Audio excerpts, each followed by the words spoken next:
Pedro levanta la vista. Quiere ver el cielo azul, pero no puede. Está dentro de una catacumba. El lugar es Roma, donde Nerón, el tristemente célebre emperador, ha emprendido una persecución contra los cristianos, quienes se han visto obligados a vivir su fe ocultos. Pedro levanta la vista con un propósito más. Está rogando tácitamente a su Maestro Jesús que lo ilumine, que le dé sabiduría y dirección para escribir una segunda carta en la que debe despejar todas las dudas que han surgido en torno a la segunda venida de Cristo. Y es que impíos, maledicentes y rufianes incrédulos han propalado la especie de que la segunda venida de Jesús es una falacia.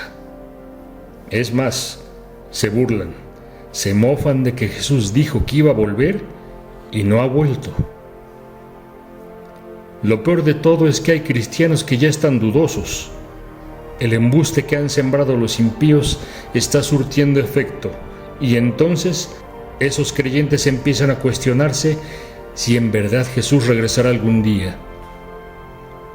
Es aquí donde entra Pedro en acción y, sensibilizado por el Espíritu Santo, empieza a escribir para refutar a los impíos. Y Pedro dice: sobre todo, quiero recordarles que en los últimos días vendrán burladores que se reirán de la verdad y seguirán sus propios deseos. Dirán: ¿qué pasó con la promesa de que Jesús iba a volver? Pedro se dirige a los cristianos para que no hagan caso de esos burladores y, en cambio, recuerden quién es Jesús, el esplendor de su majestad y las promesas que hizo. Y Pedro redacta: el Señor no tarda en cumplir su promesa, según entienden algunos la tardanza. Más bien, Él tiene paciencia con ustedes, porque no quiere que nadie perezca, sino que todos se arrepientan. Pedro nuevamente levanta el rostro. Está solicitando a Jesús que lo guíe en la redacción de esa carta. Entonces, en la misma catacumba, Pedro experimenta una iluminación que no puede ser más que la presencia divina de Jesucristo, quien instruye al apóstol en dos aspectos fundamentales para que los cristianos sigan el camino, la verdad y la vida, y además estén instruidos para hacer frente a las artimañas del enemigo, que se manifiesta en voz de los impíos y burladores. Pedro recibe de Jesús dos instrucciones fundamentales.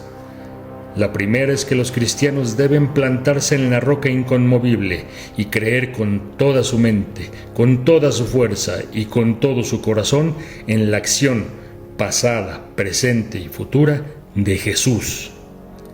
Sobre todo en la promesa de su segunda venida.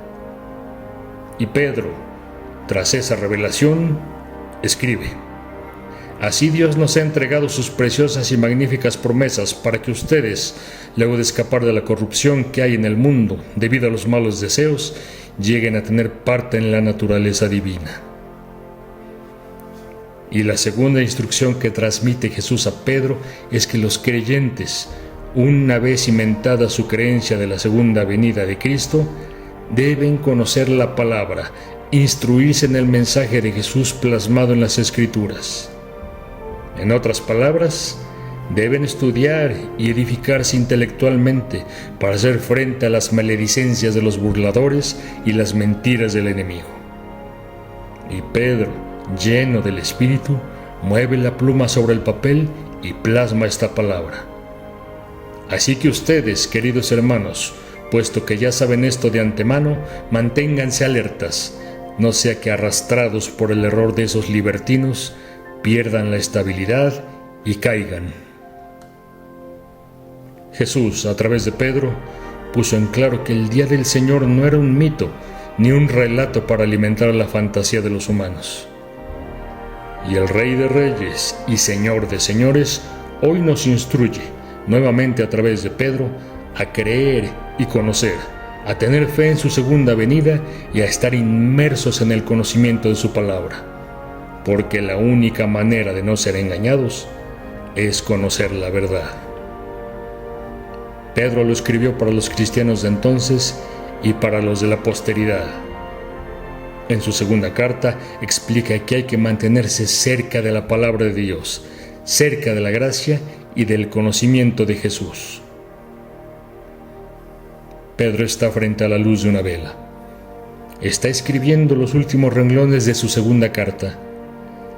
El apóstol sabe que le queda poco tiempo de vida. Su existencia depende de no ser encontrado por los soldados de Nerón.